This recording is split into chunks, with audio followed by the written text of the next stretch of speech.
আসসালামু আলাইকুম বন্ধুরা, আমাদের কমলা লেবুকে দেখতে পাচ্ছেন বড় হাঁস সাইজে চলে এসেছে।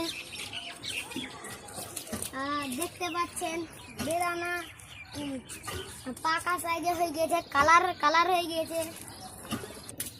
দেখতে পাচ্ছেন আমাদের ড্রাগন ফলের গাছ দেখতে পাচ্ছেন পেকে গিয়েছে। তাও ওই যে ওখানে পেকেছে, ওখানে পেকেছে, ওই যে ওখানে পেকেছে, অনেক রকমের পেকেছে। একটা পেরে দেখাচ্ছি আমি,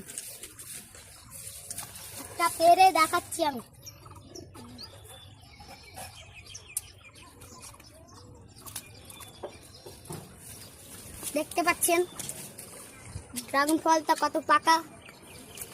আসুন তোমাদেরকে কেটে দেখাচ্ছি। Ready go. দেখতে পাচ্ছেন লাল টুকটুকে ড্রাগন ফল, দেখতে পাচ্ছেন।